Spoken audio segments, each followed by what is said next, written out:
It wasn't all that long ago that we were in the dark ages, both metaphorically and literally, in regards to the level of prototype detail we were offered by HO scale manufacturers. It's only in the last few years that manufacturers have started to provide a road name specific level of detail on our locomotives. With such a wide library of locomotives available and on the market, there's a chance that the locomotive that you're looking to model has not been manufactured or retooled since the golden age of prototype detail has begun. For modern modelers in particular, the lack of ditch lights can be quite the put-off when selecting a new model to purchase. With that in mind, today I'd love to show you how to install these Details West ditch lights onto any of your HO scale locomotives. Let's get started.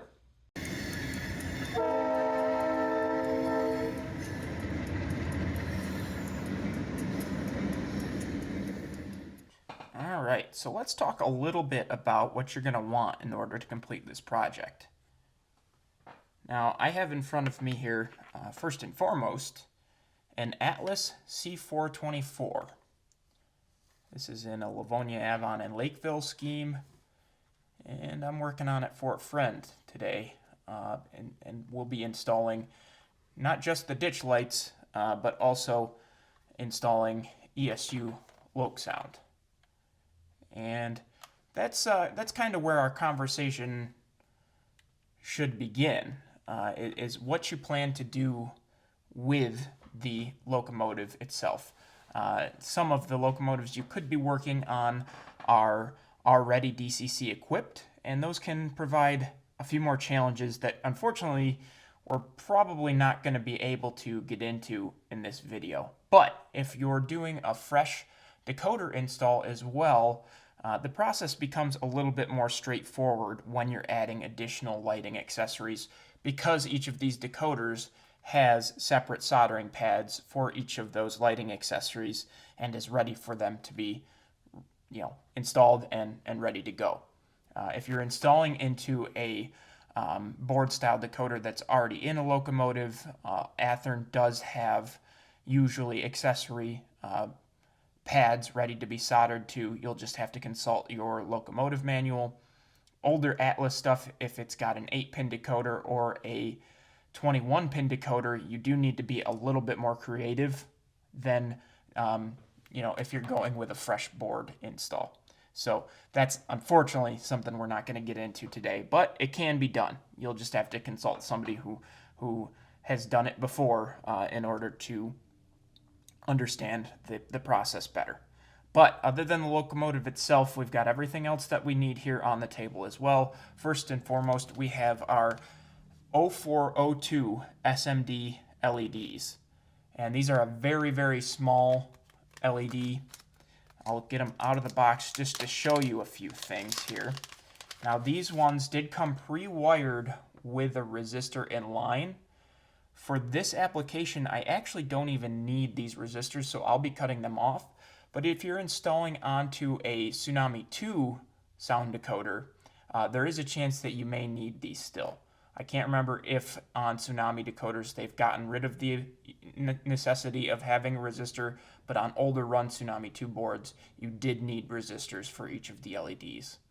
So they're on there if you need them. Next up, we have the the ditch light housings themselves. These are Details West part number DL228. These are a deck mount style ditch light. They go on top of the pilot. There are products available for pilot mounted ditch lights, and that's a tutorial that I really would like to do at a future date. It could be sooner rather than later, because I do have a locomotive here that will need pilot mount ditch lights. So we'll get into that at some point. And the next thing we have here is a set of micro drill bits and a pin vise. And these are used for drilling out the Details West housings and drilling the holes that we'll need to run the wires through the locomotive shell. The next thing we have here is your favorite black paint. This particular locomotive has black ditch lights, therefore we're going to paint them black, obviously. I've been enjoying using this Vallejo Model Air Black recently. It seems to hold up relatively well, and then I do also hit it with a coat of Krylon matte finish when I'm done, just to hold everything together so that it's a little bit easier to handle these without fear of damaging them. And the last thing here, this is sort of optional, but it's always a good idea to have a set of good tweezers. When you're working with wires that are this small, they can be quite the challenge as far as wiring them through small holes and routing them the way that you need to. So a pair of tweezers can really help with making sure that that process gets done properly. But with that said, we're through all of the items that you're going to need. Let's hop right into the install. All right, so we're clear on what we need to start this project, so now it's time to dive on in. The first step that we're going to be working on here is drilling out the holes within the ditch lights themselves so that we're able to install the LEDs into the housings when the time comes. So we're going to go ahead and open up the packaging here. Inside you'll find 2 ditch light housings. So here's number 1 and number 2. Oops, number 2. And then you'll also find, and this may be hard to see, but we've got a set of lenses as well. And not to worry, they give you 2 extra lenses because if these things go flying, it's inevitable you're never going to find them. So Details West is nice enough to include a spare set in there for you should you lose a couple of them, which is great because it's really inevitable that you're going to. So when I am drilling out these Details West housings, I like to just begin from the bottom, and this process is very, very tedious. You're going to try to just find the size of drill bit that seems to fit into the housing as best it can.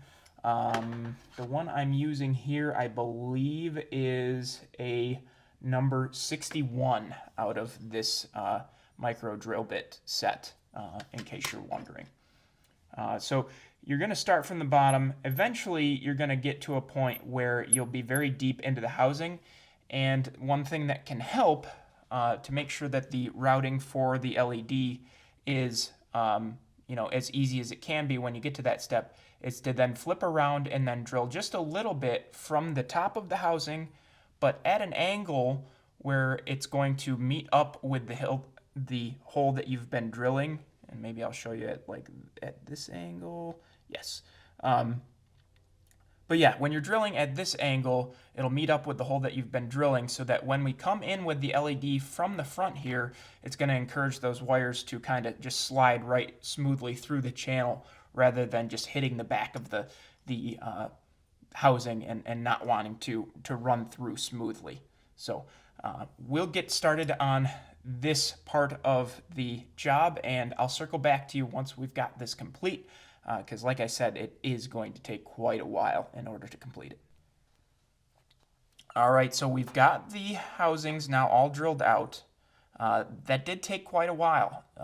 This is probably the longest part of the whole process, is just getting these housings drilled out. You can attempt to use a power drill if you so choose, but just understand that when you're doing that, the power drills are a lot more aggressive and this pewter is very, very soft. So there's a chance that you may blow out the bottom of the housings that you're working with. And if you're going to go that route, I would just straight up order extra sets because there's a strong chance that you're going to ruin at least 1 or 2 and you're going to need a backup pair. But with that process done, we're ready to now move on to the painting process. And this is, there's something really nice about these ditch lights being so small, and that's that you don't necessarily have to have an airbrush or even a rattle can to get good results. You can just brush on black paint with a small paintbrush, and then, you should be good to go. Now, I do have the luxury of having an airbrush here, so I'm going to go ahead and use that. Using this Vallejo Model Air Black, and thinned out with just a little bit of isopropyl alcohol so that it increases the dry time. And then once that's done, I'll go ahead and hit it with a little bit of the Krylon matte finish as well. Just really quickly, if you are going to go ahead and paint with a rattle can or with a airbrush, one of these sets of helping hands can really come in handy when you're doing painting of small objects, especially ones like these, where they're cast with this little offshoot on them, which really makes them convenient to hold on to. So this is how I secure them when I put them into the paint booth. And then, of course, eventually, once these are installed in the holes, we'll want to take off the extra.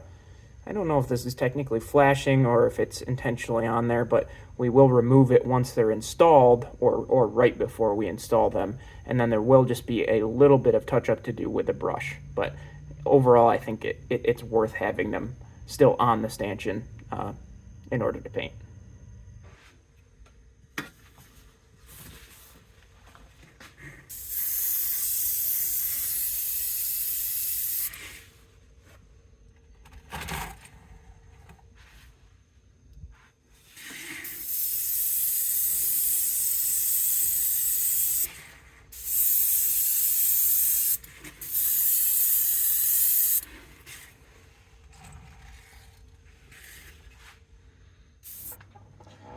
Alright, so as you can see, we now have the initial coat of paint on our ditch lights drying here.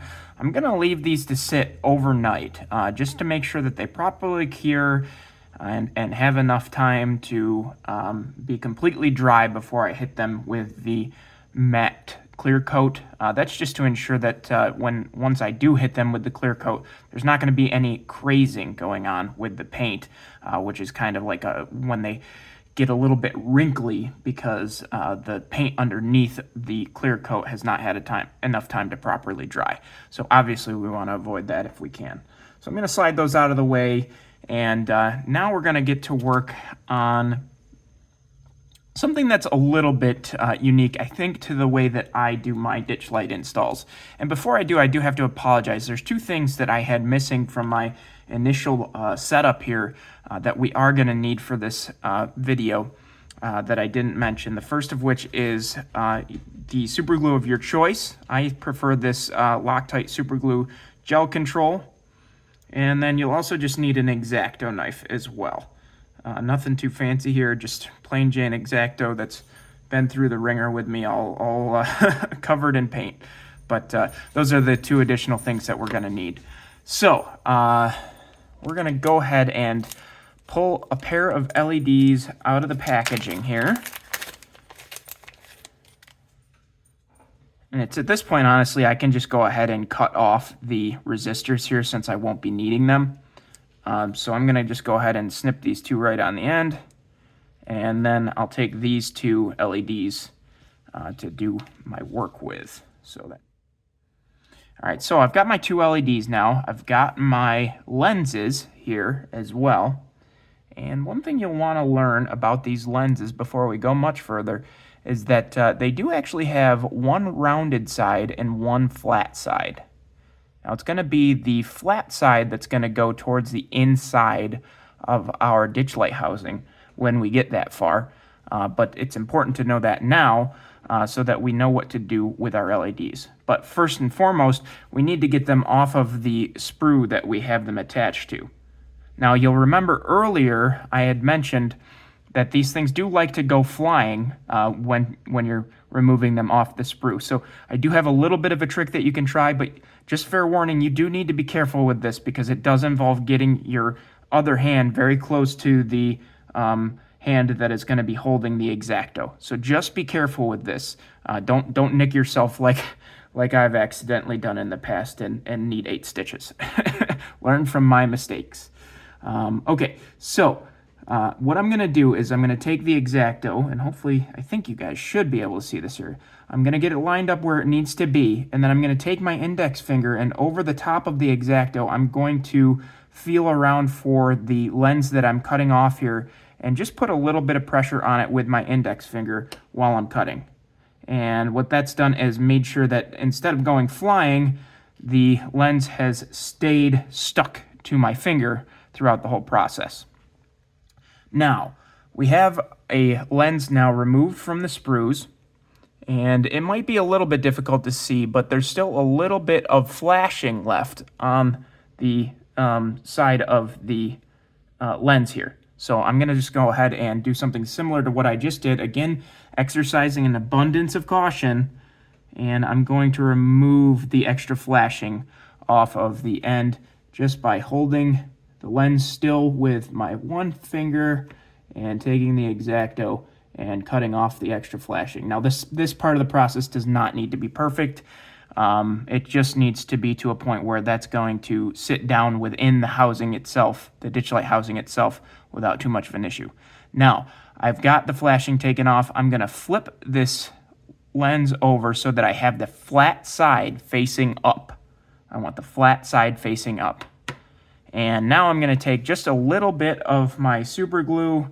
I'm going to squeeze out a dab of it. I like to just throw it on a little piece of electrical tape so that I'm not ruining my cutting mat, and I can just remove that piece of electrical tape when everything's said and done. All right, so now I've got my super glue laid out, and my lens is sitting here flat side up on the cutting mat here. So I'm going to take the LED itself, dunk it in the super glue, and then just very gently and very carefully touch it to the flat side of the lens. Now, again, it's very important that this is the flat side of the lens because that's going to be in the inside of the ditch light housing. So when I'm doing this, I'm trying to do it as centered on the LED face and as centered on the lens as possible so that I don't have to make any adjustments. If you do need to make adjustments, you can, just be very, very careful because it will slip off. So here we go.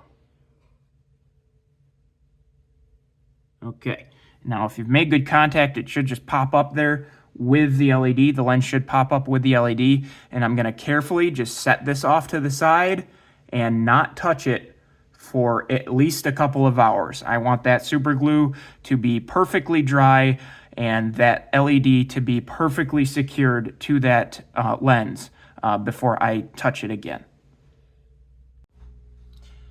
All right, ladies and gentlemen, it is now the following day, but through the magic of video editing, this will be immediate for you guys. How wonderful for you.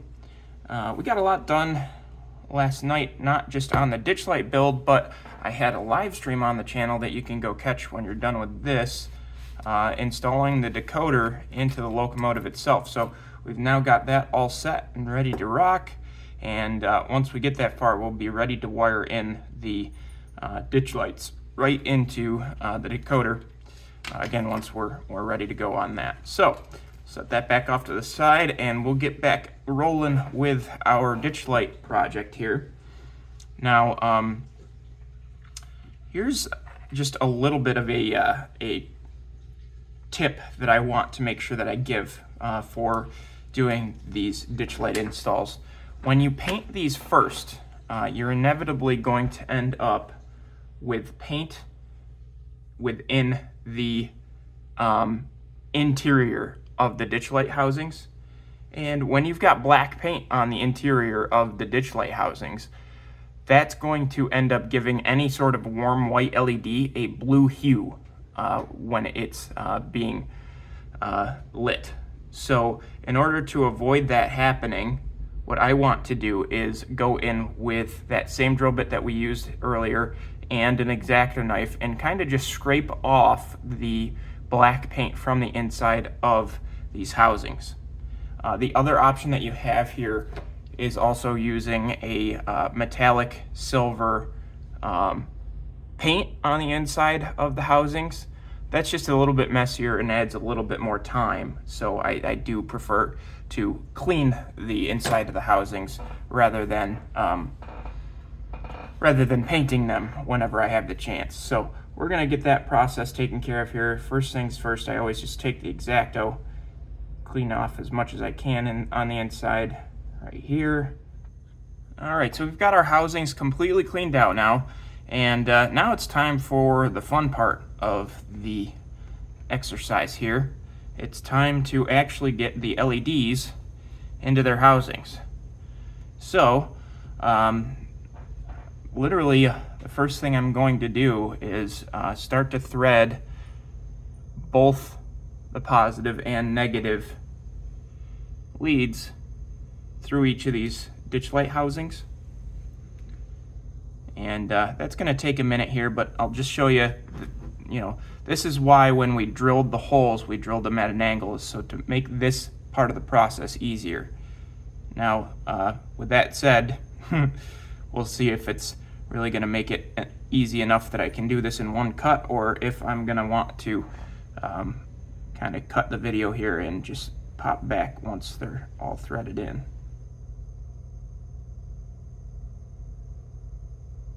All right, look at that. Right on through for the first one. Had some good luck there. Now I'm going to bring this almost all the way down into the housing, but I am not going to secure it into the housing yet. We're going to leave it just short because we're going to come back in with some super glue. But I want to get both of these housings ready to go first.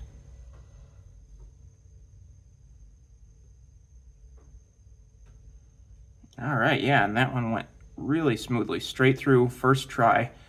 Genuinely, it did, I swear. Even if I cut the video in editing, it did go through first try. And like I said, that's why you drill those channels the way that you do, so that makes this part of the process a heck of a lot easier. All right, so that part's done, and we're gonna now go ahead and work on securing the LEDs into the housings. And to do that, I've got just a little piece of scrap basswood here for an applicator. I'm going to squeeze out a dab of super glue, and I'm going to take my applicator, dip it in the super glue, and then I'm going to just try to get a little bit of super glue, doesn't have to be a ton, on the back of each of these LEDs, but we'll do them one at a time here, of course. So I got that one on. We're going to try to turn it here so that it's going into the housing the right way. Slide it down into the housing. And then I just need to put a little bit of pressure on the lens itself in order to get everything to slide down into place. So here we go. We've got one completed install. Now you will notice that unfortunately we had a little bit of paint chipping right around the front of the lens. Some of that is unfortunately inevitable. You can come back in with a fine paintbrush and touch that up once you've done final install, and there's not going to be any additional paint chipping. But like I said, unfortunately a little bit of that is usually bound to happen, especially when you're using acrylic paints. I love the look of acrylic paint once it's finished, but it is not the most durable paint as far as holding up is concerned. But yeah, let me get this last ditch light in here, and then we'll show you what's next. All right, so this next part of the process is the part of the process where your instruction is going to start to vary from what I'm going to show you, depending on what type of locomotive that you're working on. I've got a couple of different examples here, including the one that we are working on, of course, just to kind of show you guys what's going to differ. And the big thing that's going to differ the most is that, it's going to depend on if you have a locomotive sill that's got a anti-climber on it or not. So as you can see here, this Norfolk Southern locomotive has no anti-climber, and therefore these deck-mounted ditch lights are, still per the prototype, but they are mounted a little bit further back on the sill so that they just go directly down through the sill, and they're already inside the locomotive shell and ready to go. Now this Finger Lakes 2301 is a different story. Just because it's got the anti-climber on the front sill. And because it's got the front anti-climber, the ditch lights come directly down through the anti-climber. And you might be able to see that there's wires showing underneath it. you want to just kind of, if you're using something with an anti-climber, you're going to want to just kind of pull those as tight as you can without pulling LEDs out of the housings, which is a little bit hard to do. They should be pretty firmly in there. But you'll want to just pull that wire as tight as you can into underneath the anti-climber sill. And then I use just a little bit of black paint to cover up the red wires so that they're not as noticeable once you have it down on the layout. So as you can see from kind of, this view, or whatever would end up being an overhead view of the locomotive, you're not really going to see those wires. Now there also is a chance that depending on how wide out your ditch light wires are, that they may end up coming through the step sides as well. If that's the case, you can do exactly what I did for the wire on the underside of the anti-climber and just paint it black in there as well, and that'll just kind of help cover up the red wire so that, again, it's not as noticeable. Now, with those two out of the way, let's kind of take a look at the anti-climber that we're working with on this Elko, because this is even more different entirely. You might have noticed in the reference photo that I had in the beginning of the video that the ditch lights actually kind of hang off the front end of the anti-climber on the ditch lights, or on the prototype. Now, unfortunately, because of the way that these ditch lights get installed, there's a very small part that goes down into the sill of the locomotive. I'm not going to be able to get those quite as far up front as they are on the prototype. It's just an unfortunate fact that if I was to drill these holes properly so that those sat in there correctly, I would end up with a giant crater in the front end of the locomotive sill.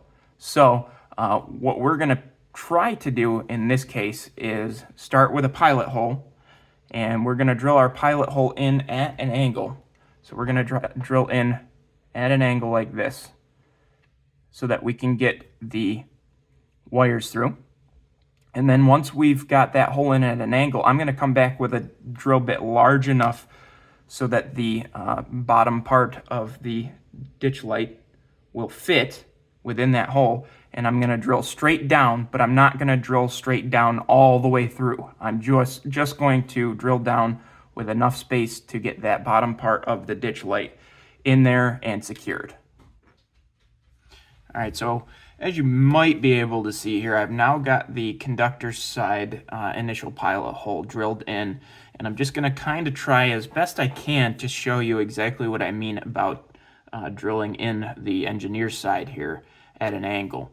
Again, the goal here is to try to avoid drilling directly down through the pilot, through the anti-climber, so that a hole can be seen in the pilot. But in order to start this hole in at an angle, I do find that it's best to just kind of start the hole going straight down, getting it out, and then I'm going to start going in at an angle like this. So here we go. All right, through cleanly, clean out the hole a little bit. Now, if I turn it around, you can see that both of those holes have ended up going just right straight through to the back of the shell. We don't have any sort of exposed drilling on the outside of the anti-climber at all. So nice and clean as far as that's concerned. Now that we've got those initial holes drilled, though, I do need to come in with that drill bit that's large enough for the housings to sit in. So it's going to take me just a minute to figure out what drill bit I want to do that with. Let's see what we've got here.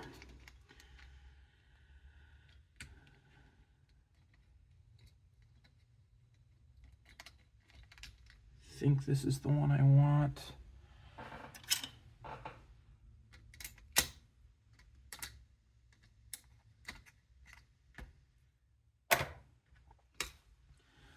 I'm just going to compare this to the size of the opening. I think that's going to be big enough. It doesn't have to be perfect. We can kind of chamfer out the edges with the X-Acto.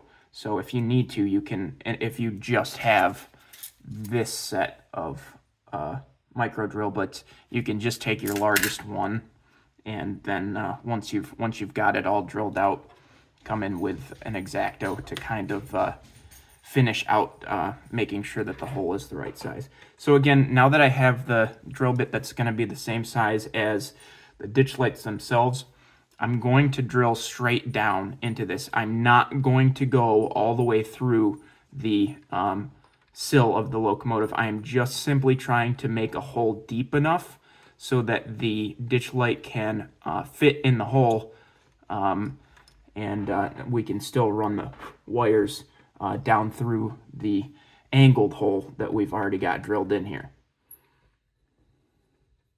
And obviously the better strategy here is to just kind of go slowly and make sure that you're not going too far, because once you're through the sill, there's obviously no turning back from that. So if you need to do this multiple times to make sure that you get the right size or the right depth of hole, feel free to do that. This is an area of this exercise that will require just a little bit of patience to make sure that you get it correct without ruining anything. So, all right, let me take a closer look here. I think I might have, this one looks definitely deep enough. This one I think I need to just clean out a little bit more here. Maybe I'll just do a wee bit more over here.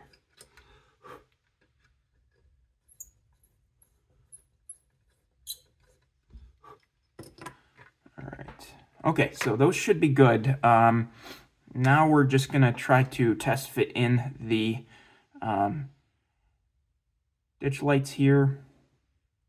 And again, because we've put that hole in there at an angle for the wires, this should be nice and easy, once again, just like it was to thread them through the ditch light housings themselves. Yep, boom, straight through. Beautiful. Now the big question is going to be if I have the depth of this hole correct and if it's a good size. And it looks like both are relatively good. I think I need to go just a little bit deeper. You can see that the ditch light is not sitting down there all the way flush. So I just need to go just slightly deeper with the drilling out of the hole here, and I'll get that taken care of here. And these were pretty much even, so I'll do both of them here.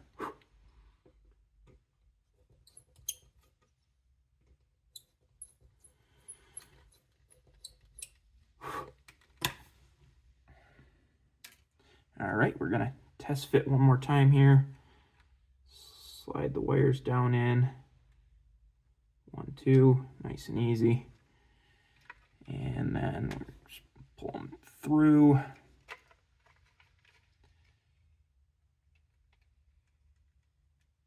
Let's see, how are we fitting there now? Definitely better now, for sure. Awesome. Okay, so let's see how the other one's gonna fit, see if that needs any adjustments, and then I'll take you through the final fitment and securing these in place. Okay, awesome. So we should have enough depth on that one to be good to go here. So I'm gonna take you now through the final fitment of this process. All right, so it is at this point that I finally am ready to take off the stanchions that these are still attached to. And these come off really easily. You can kind of just wiggle them off, and usually that turns out just fine. So that pops off, and then again, you'll see we do have a little silver spot on the top of these. I will touch that up when I go to do final touch-up on these housings. But first I want to make sure that I get them secured properly in place and that the glue is completely dry before I do anything with that. So again, I'm going to come back with a little bit of super glue on my piece of electrical tape here. We've still got the wires of the LEDs through the holes here, and kind of similarly to the way that we secured the ditch lights in place inside of the housings.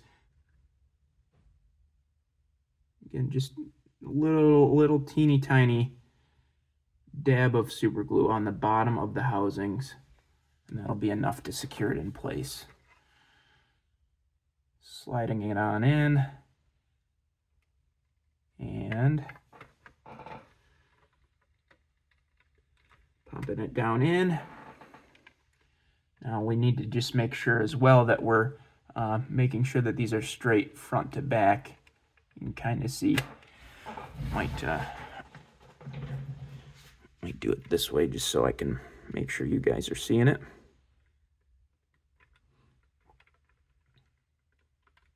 Okay, so we're good that way. Looks like we do need to just do a little bit of tweaking to the straightness this way. How's that look for?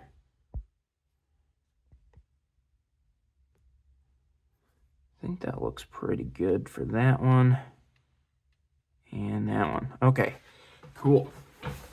So that should be the final fitment for these. I just need to come in with a little bit more black paint in order to touch up the top sides of these, and hopefully do a little bit more around the sides as well, just to touch up where the paint had chipped there. So, okay, so we've now got the ditch lights fully in place. I've given them a couple of minutes to be drying so that they're secure into the sill here. And now it's time to just get the lighting functions soldered into the decoder here. So again, I'm using an ESU lock sound board with the capacitors built in.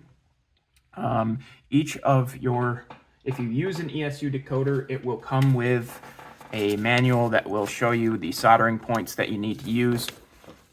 So for a direct board that does not have the capacitors, obviously this is what you'd be looking at, and you'd be looking to use aux 1 and 2 for your negatives, and then for the common positive, you'd be looking to use common plus pole right here. So we are using the capacitor board though, which is this one here. So here is aux 1 and 2 for us, and then our U plus common pole is back here for ours. So those are the pads that we'll be using. You also have up to a total of 8 different lighting functions that you can utilize on these ESU decoders, and then 2 common positives that you can use just to kind of distribute out the power draw of each of those more evenly so that they're not all tied to one common positive. But the first step here for us is going to be getting our common positives soldered together, and then we will be able to move on from there. All right, so here we go. We got the soldering iron heating up in the background.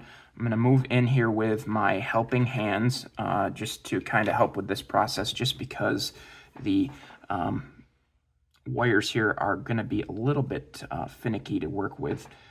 I'm going to go ahead and just kind of twist the 2 common positives together here, and then come in with some solder to kind of basically just tin them both at the same time, but also get them soldered together. Since they are a common positive, we can do that so that we only have to make one connection to the decoder itself, and we don't have to worry about getting one soldered on and then coming in with the other and just completely losing the the first one that was soldered on. So, all right, so we're in the helping hands.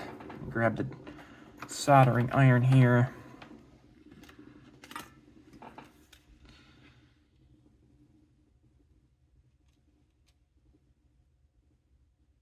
Okay, go. We've got our wires tinned, and we should be good to get them soldered right onto the decoder now.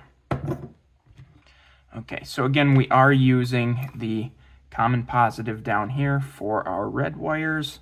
So I'll go ahead and do those first. I do like to, when I'm using these capacitor style boards, solder everything towards the middle of the locomotive, not towards the edge. When you solder so that the wires are hanging off the edge, it promotes the scary realization that you might pinch wires when you're putting the shell back on, and we want to try to avoid that if at all possible. We will do some wire management in the shell itself to make sure that that's not a problem, but it's always better to be safe than sorry, for sure. Okay, so common positives are in, and then here is aux. Let me see if I can, yeah. So here is aux 1 and 2 on the board, and that's where we're gonna put our negatives. And there is 1.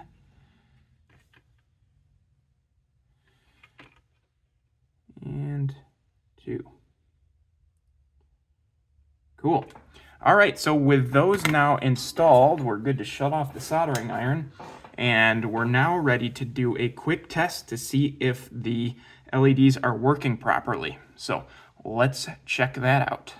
All right, normally I do these sort of tests just on my programming track, but you know, I really want to get this whole process on camera for everybody, and the lighting over there is not the best, so we've got it over here on the Penyan side of the layout, and you guys are going to see with me for the first time if these ditch lights are actually working properly. So here we go. Let's see.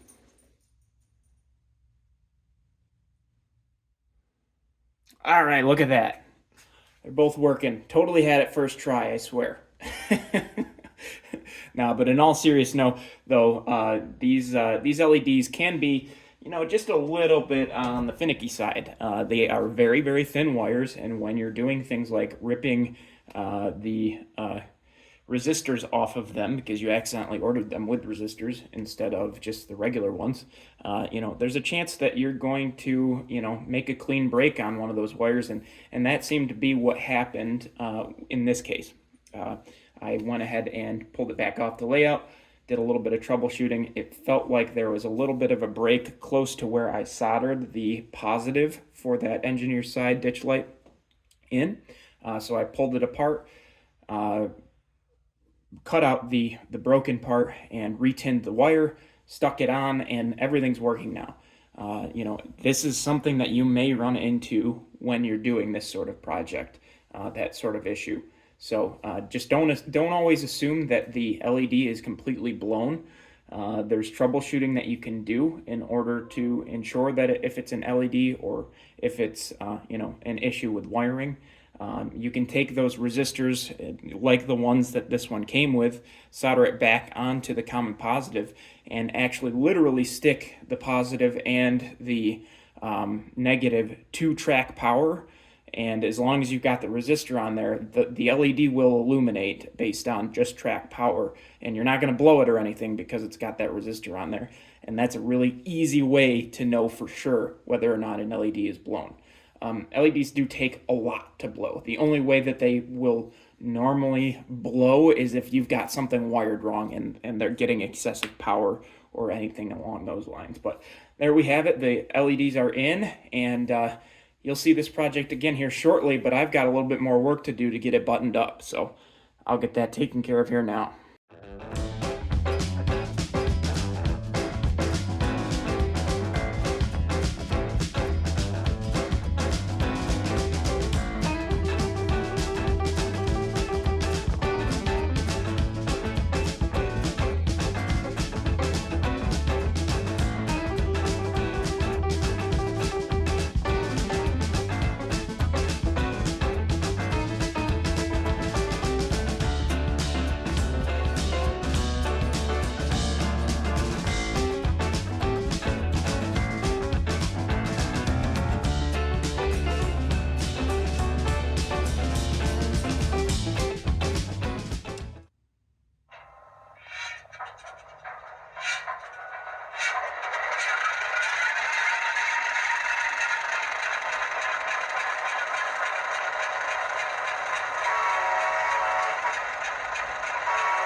Well, there you have it, everybody. We've got ditch lights installed. Hope you enjoyed the video today. If you did, be sure to leave a like and a comment down below. And if you're not subscribed already, please feel free. Hope everybody found this video informative. This is not an easy process by any means, but if I've encouraged anybody else to take it on, I've done my job. So, again, take it easy, everybody, and we'll see you in the next one. Bye.